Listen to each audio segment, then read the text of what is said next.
For my independent design project, I created the fun box.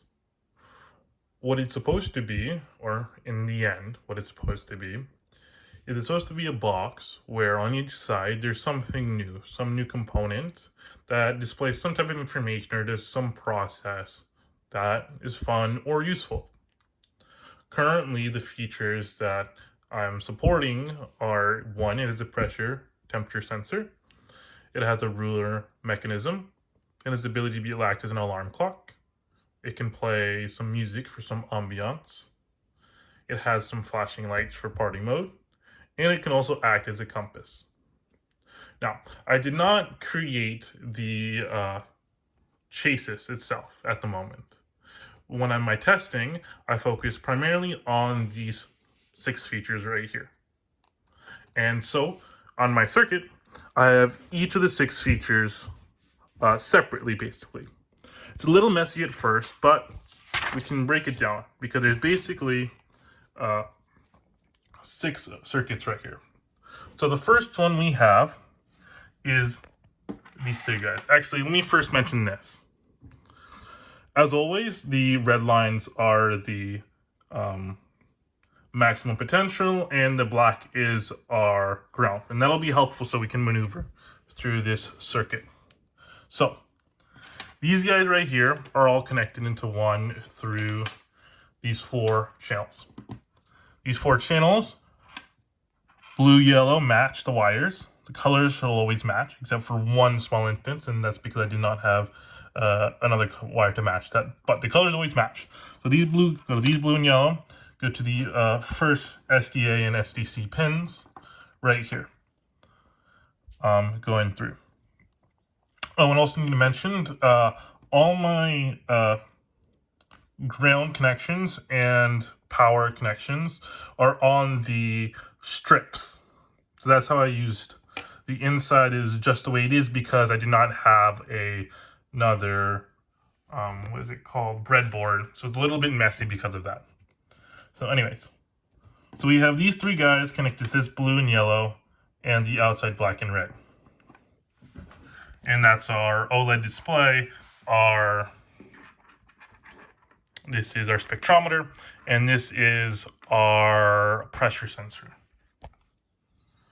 We now have this component, which is our magnetic field and acceleration vector sensor. It's connected to these 3, red and black, or ground and potential on the channels. Blue and yellow connecting to blue and yellow, which goes straight into this one right here. And so these 2 right here. That's the other SDA and ST pin that we have available. The next circuit that I'm going to take a look at is this one right here involving our sonar. So our sonar, again, a little messy because it's compactified. Red and black go onto the outside channels. That's our ground and high potential. And then we have the one of our green that I believe is the echo, and then the yellow, and this is the one instance where I had to switch wire colors. Yellows comes down here to this blue, which gets connected to the Pico right here. Next one we got is our controller. This is what we're going to be using to communicate and interact with the OLED display in a moment. But we have channels red and black going to the sides, and then we have the green button, or the button is the green wire. Comes here, it runs through a resistor as parallel also to another GP pin. And then we have the blue one right here, which goes to the ADC pins, because that's our only ADC connection. The last 2 we have are this one right here. This one basically, this is our NeoPixel that connects directly to our Pico pretty much.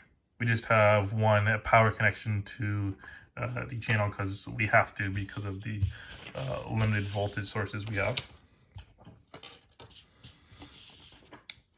And then we also have our speaker right here.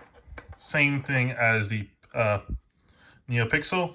We have it basically connecting directly to the Raspberry Pico, and we just have to connect the other one into here.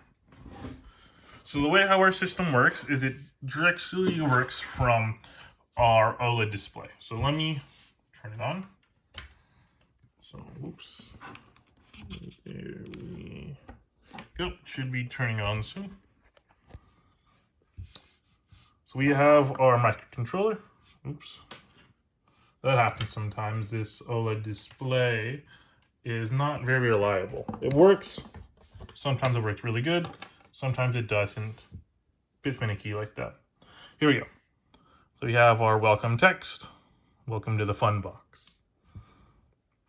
So how we work this is that we can scroll using the joystick. So we go up. It goes up along the options. And depending on what we want to do, we just have to click. So the options we have are compass, the pressure and temperature, ambiance, party mode, the alarm, the ruler, and I think we're back to the compass, yes. So I'll do the pressure and temperature. All these ones are timed. So first it just tells us that we selected it, and then this one will just display directly onto the sensor. And it's just going to be like that for a bit, again, because it's timed. Now when it comes back to the thing, we want to do ambiance. This is our music one.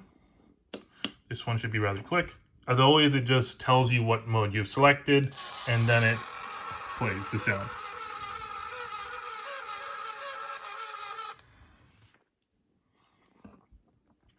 This is party mode. Party mode connects to our LED right here. It's going through, and you just randomizes the LEDs and the lights, and it goes on for about 20 seconds.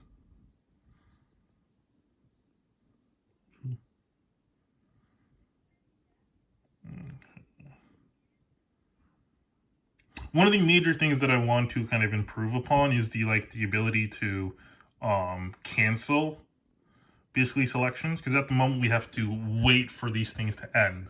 So in the future, one of the ways I could probably improve it is have it so that once one of these programs are running, we can just click on the joystick and it like resets. And you see, this is why it's a little bit unreliable, the OLED, because in fact, just to show you an example, I can click again, or at least it was working earlier. Maybe not. Yep, see. The program is still running because I just clicked onto the same option, and the pixel is now, it's still on party mode now. It redid party mode, but the OLED display is not showing that. Okay, so let me just reload this so we can see the other ones. So we're back. And then so give it a second.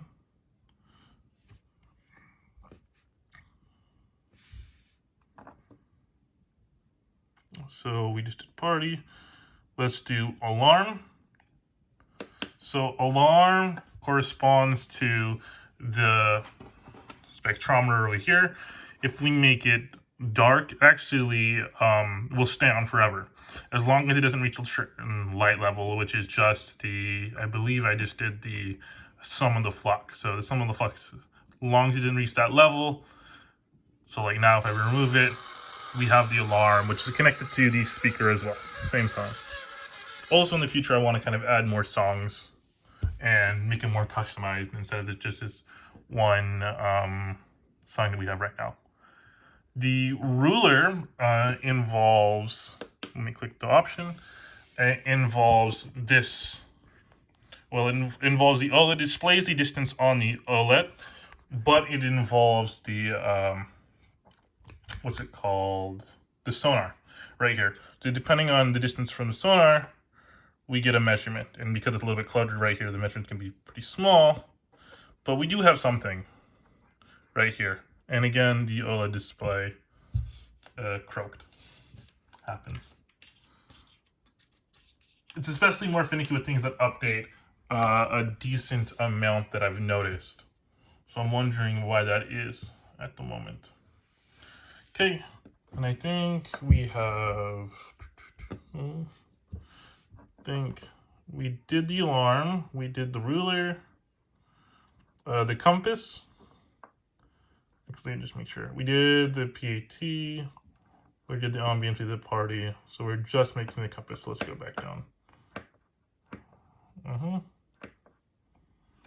Right here, compass. The compass is actually just like the one we did in assignment 4. I just copied the code over and implemented it into it. So we have this lone one, and that's part of the reason why I designed it in such a way. We have this lone one, and we can see the LED, and then we position appropriately, and we get the correct signal. Also has the tilt. Magnetic field is that way, if I remember correctly from before. So it's about what I expect. But there's a lot of electronics, so that can easily maneuver it around. Okay, so that's our main project so far. That's the test that I've done. I've successfully been able to basically get everything to work.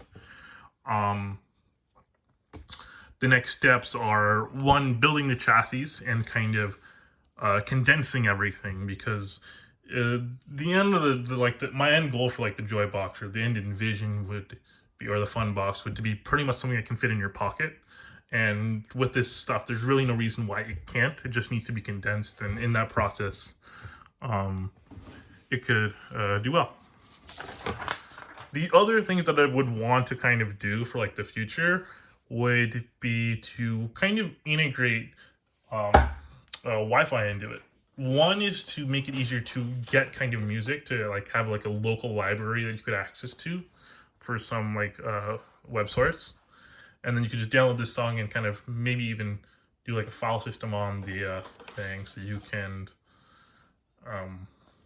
edit the file and get the things you want. And then also, if you notice the wheels here, like one of the ideas that I potentially had was to kind of use the motors as wheels.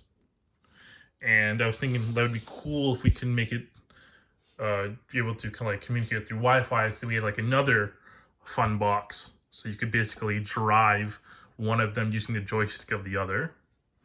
And then on the topic of the casing, we need the power. So I powered this all right now just with my computer, but the end project would have it'd be battery powered for the most part. And that's really it. Okay.